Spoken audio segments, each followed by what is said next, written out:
Deconverted Man here. This is my debate with Armored Apologist. But first, I want to talk about the formal error that I performed. Please note that this segment is not supposed to be counted towards my 10-minute time limit. Last time, I made my rebuttal video and I finished recording it. And for whatever reason, I didn't go back to edit it. There was a lot of things that I repeated that I would have edited out, and I would have trimmed down a lot of it, and it would have been 10 minutes had I had the presence of mind to do that. For whatever reason, I have no reason, really. I just don't know. I didn't edit it.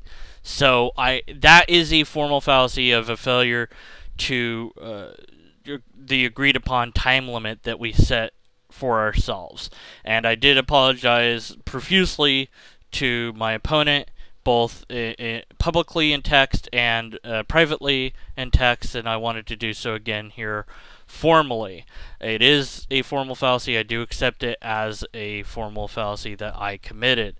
I gave him an additional 10 minutes to bank, quote unquote, and what that means is he can use those 10 minutes in any way he wants. He can use them all at once in a video, he can use 5 minutes here, 4 minutes there, and then a minute somewhere else, whatever. And that more than makes up for the 6+ minutes that I went over time last time. So now with that out of the way, begin the time clock for my actual rebuttal. My opponent suggests that I'm implying scientific verification. This is that it's the only means to knowledge.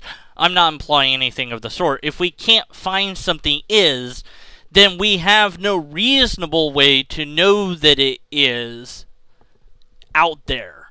We could have a reasonable way to think that it could be. One is a definite knowledge. The latter is a probabilistic knowledge or idea.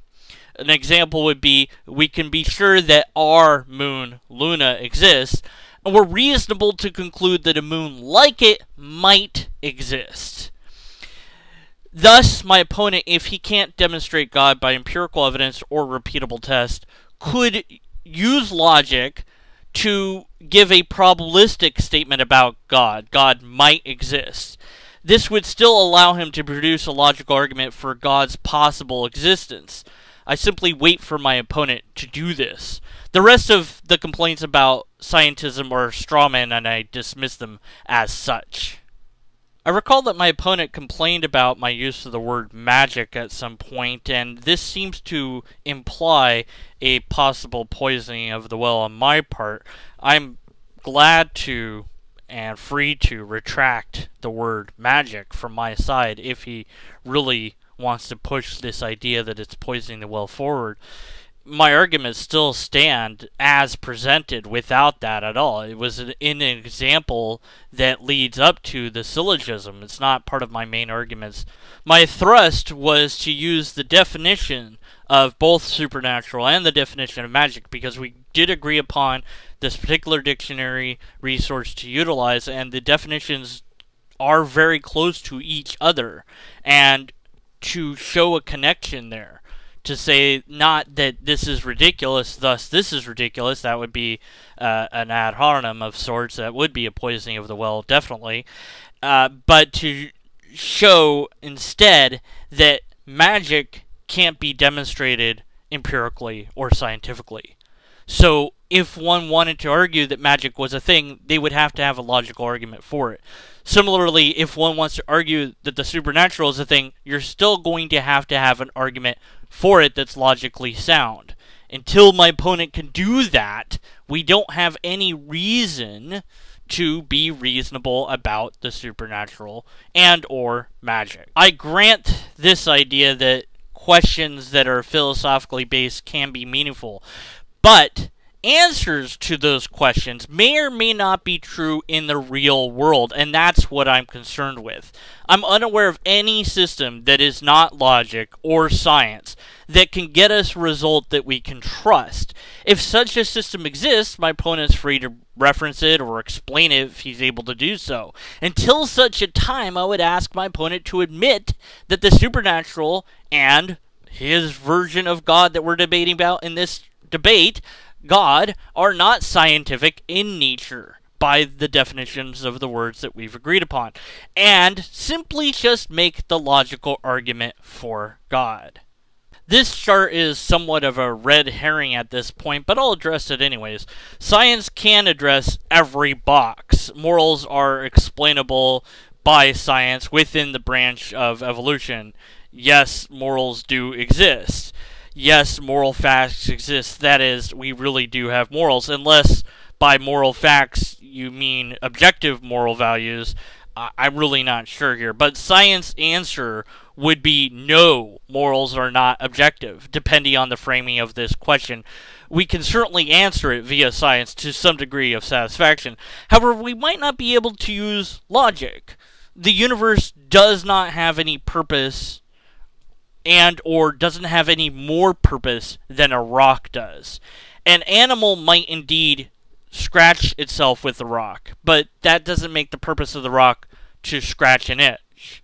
We might not like the answer that we get, but we have to go where the data leads us. And right now, there is no data to point to that the universe has any meaning to it, other than meanings that we subscribe to it, our own personal subjective meanings. An objective meaning needs to be argued for and or demonstrated in some way, shape, or form. If we don't have that, then we have to go with what the data says and say there is no purpose until we find that there is. To address this chart, I would say that there's no reason to assume that a natural force could not be atemporal, harming the idea of premise 2. In the syllogism, the first conclusion is not warranted. We have to establish that supernatural is a thing first. If we reducto ad absurdum the entire argument and replace the word supernatural with the aforementioned negative word magic, we expose the problem. We can't conclude supernatural until the supernatural is shown to be a thing. Consciousness is addressed by science.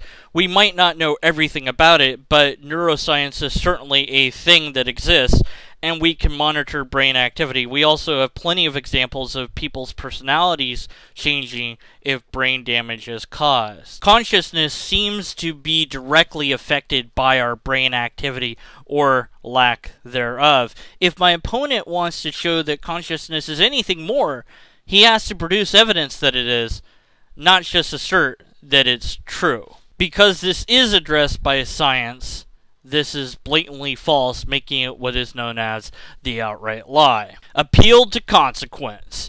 Grant that science and logic are constrained to philosophical ideas, but they produce reliable results. If my opponent wants a third option other than science or logic, he can show that third option and show how it produces reliable results. Until then, we're constrained to logic or science.